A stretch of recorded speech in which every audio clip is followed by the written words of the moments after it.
Welcome back to another episode of the Stacking M's podcast. I am Tara Payton, marketing consultant and business coach. And here we focus on marketing, money, and mindset. So today I want to talk to you about something that all of us experience. But particularly as an entrepreneur, I feel like a lot of people experience this more, and it's overwhelm, right? So think back, if you've ever had a corporate job or you've worked in retail or wherever you've worked or whomever you've worked with, think about how those businesses are structured and how at the end of the day, hopefully at the end of the day, based on your job, you would be able to shut it off, right? You work 9 to 5, that's it. But as an entrepreneur, it often is not the case, right? You may say you want to work from 9 to 5, but your brain is always on. Or you work just from 9 to 9, or you work 24/7 to the point where your family and friends are kind of looking at you like, hey, can we get a little bit of time? Can you make some space for us? So it's definitely different from the corporate world, especially that I experienced. And now being an entrepreneur, I too can attest I will be up at all hours of the night because I have an idea and I just need to write it down or get it out. So I'm sure that you may be experiencing that as well, and you may not know how to deal with the overwhelm or even how to set clear boundaries for yourself as an entrepreneur. So that's what we're going to get into today, and I'm going to share some tips with you on how to actually get through this, right? How to set up a plan so that you are not overwhelmed and burnt out. All right. So the first thing I will say, and I actually struggled with this up until recently, like maybe a few years ago. So I'll tell you a story.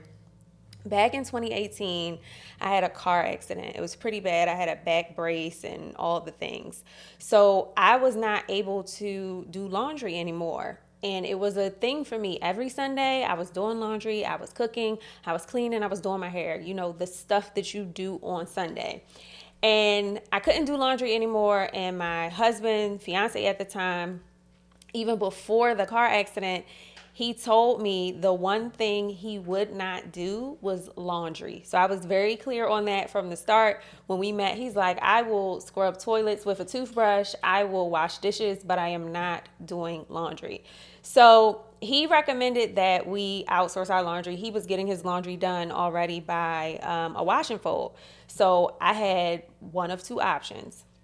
I was either going to suffer in pain and do the laundry because I was having back issues, or outsource it and send it to the wash and fold. So my husband sent it to the wash and fold, and that was December 2018. And where we are today, I've not done laundry since, right? And so you're probably like, Tara, why the hell are you telling me that story? Like, how is that relevant to me outsourcing in my business? When I'm talking about outsourcing, I'm not just talking about in your business, I'm also talking about in your life, because the amount of time that I got back from being comfortable and stretching myself and sending my laundry to a wash and fold, it allowed me so much more time for myself. So on Sundays, now I don't have to get up and rush and want to wash laundry, right? So that's the power of outsourcing. That's an example of what happens in your life when you outsource. So I want you to think about, what are some things you can outsource? Listen, the lady at the wash and fold ain't worried about your drawers, okay? You worried about sending your drawers to the lady at the wash and fold, but she don't care, or he doesn't care. That's their job. That's what they're there to do. So if, and it's like $30. So if you're sending your laundry maybe once a month, it's totally worth it. Okay. So I know I kind of went off on a tangent, but I promise I'm going to bring it back to business. So when you actually think about outsourcing in your business, you can outsource something as small as your administrative task that will give you so much time back. Same way I outsource my laundry now, it gave me so much time back. And one of the most valuable things that you can have as an entrepreneur is time. Time that you can utilize to do things that are going to impact your business by bringing you more revenue, not doing things that are administrative or taking you away from how to actually grow your brand. Now, when you outsource things, like you get an assistant or you get somebody, you hire a graphic designer, you hire someone to do your marketing for you, think about the time that you're going to get back. I don't want you to think about the cost, the expense of it, but absolutely make sure it's within your budget. But think about the time that you are actually going to be buying back and how that is going to help you focus on things that are going to make you money. Okay? So when it comes to outsourcing, of course, you can find people on sites like Fiverr and different things like that. You can find people on Upwork that you can outsource to. You can hire them on a contract basis, on an hourly basis. You really just have to figure out what is going to best serve you at this point in time in your business so that you can get those things off your plate. So first of all, get very clear on what it is that you no longer want to do, and then go and seek out the people that you can outsource it to. So another thing, right? And I know you may be thinking, you don't want to set time limits on working in your business or working on your business. But I will encourage you to set a time for when you are going to do work. Schedule it and stick to it. And I say this because as entrepreneurs and as newer entrepreneurs, sometimes you feel like your business is everything and it has to be everything. I fell victim to that when I first started in full-time entrepreneurship. I was working nonstop 24/7 because I'm so passionate and so interested in what I do and who I serve. However, I knew for the longevity and sustainability of my business that was not going to last for a long time, and my health would be impacted as a result.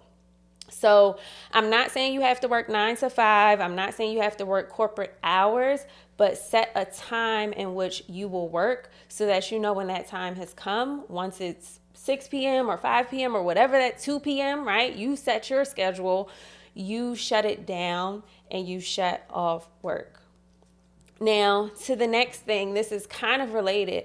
I want you to make sure that you have a dedicated space where you do work.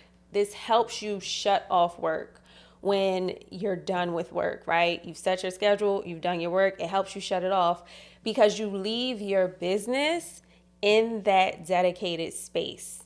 That is the only place, I won't say the only place, but that is the primary place where you should be working on your business, okay? So whether that's an office or you go to a coffee shop or you just have a little corner section in your home, whatever that is, or the garage, right? Let that be where you do work. You want to start to train yourself in your mind with doing work in a certain place and not all over the place and having it spilling into your life and family life, etc. I also want you to think about your to-do list and how you're structuring it. So one of the things I always tell my clients is do not put 30 things on your to-do list, right? What that does for you from a psychological standpoint, especially if you don't get through the 30-point checklist, you're going to feel like a failure. You're going to feel like you didn't accomplish anything.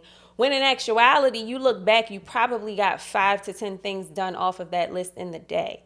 So I want you to think about what are the 3 biggest things that you need to do every day and do them, and them only, right?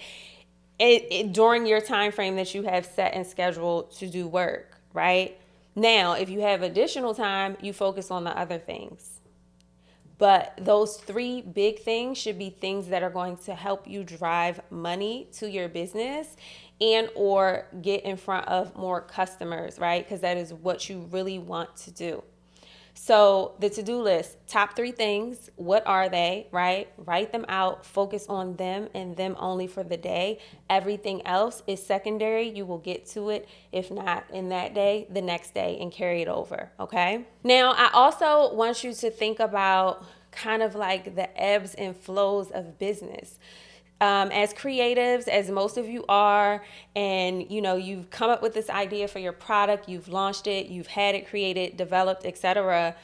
Sometimes we get in spaces in a space where we may not be feeling creative. Right now, if it has to do with you looking at competitors and comparing, that's a different story. But sometimes you may just need a break, or sometimes you need a change of scenery to tap into that creativity. Sometimes you may need to have conversations with different people to retap and connect into that creativity. So a lot of times why entrepreneurs get overwhelmed is because you are trying to push through that instead of actually honoring that you may need a break, or taking a step back and realizing that you may need to spend some time alone, or you may need to go to the spa to recharge, right? Whatever that is for you, honor that. Don't push through that. Now, if you're up against a deadline and you have a campaign coming up and you absolutely have to perform, then that is what you do. However, if you get to that state where you just are feeling like things aren't flowing, take a break. Sometimes, and this could happen. This is not like a big event. This could be during the day, right? You just kind of are tapped out. You're no longer creative. So one of the things that I do, and I do this often, is I go take a walk. It kind of helps me get my blood flowing. I actually get to think outside of business. It puts me in nature. If you're somewhere where it's not cold, you have the benefit of doing this all year round. But if you're somewhere that is cold, I would encourage you to get out there and get some of that good cold air in your lungs, because it is helpful. Now, as a person that hates the cold, I can't even believe that I gave that as advice. However, I understand and I appreciate just how a walk outside, being in nature, can just change your entire mood, right? It can kind of reset and ground you to what is going on around you versus trying to push through an emotion or feeling where you just need a break, okay? So if you needed permission to take a break, take a break. Not too long of a break that you're like neglecting the marketing and everything, but take a break, honor that. The other thing, and this is the last thing that I want you to do to avoid overwhelm as an entrepreneur, is not to forget who you were before you started your business. And what I mean by that is make sure that you're doing things that have nothing to do with your business, right? That means if you have a family, you're doing things with the family that have nothing to do with your business. And when you're there, make sure your phone is on silent. Make sure you're present. You're fully present in that moment, right? You got a boo. Make sure you go on a date night. You want to travel, right? It doesn't have to be a long trip. It could be a weekend trip. It could be a day at the hotel where you just sleep. Do something that has nothing to do with your business, because what happens is a lot of times people start businesses, start brands, and they become that business. That is them. That is how they are identified. It is now their life. And, entrepreneurship sometimes does take that on. But in order to make sure that you're not overwhelmed, you have to make sure you got a life outside of the business. It's just like, think about your girlfriend, or, one of your girlfriends, she gets a new man, right? Sometimes they be acting brand new. They don't know their friends anymore. And so one of the things that I was given advice at a very early age, I was younger, it was like, regardless who your man is, make sure that you have a life outside of him and you don't wrap everything that you identify with in that man. Because say he's gone, say the business is gone, then who are you? How do you identify? So I hope that these tips that I shared with you today help you avoid overwhelm as an entrepreneur. I do understand that this is a constant everyday thing, but I promise you, with practice, this is something that is actually going to help you in a major way as far as avoiding overwhelm and continuing to enjoy the process, because that is really what it's all about at the end of the day as an entrepreneur, especially as an entrepreneur of an e-commerce brand selling products, right? It's about the fun. Go back to that space where it was fun for you, right? Sometimes we make things bigger and more drastic than they are, and we forget to have fun. So that's my last tip. I will see you on the next episode of Stacking M's. Thank you for joining. If you have any questions, definitely let us know, and we will see you next time. So, like, just being in those rooms and just not being afraid to just speak up and say hello. Like, it all starts with a hello.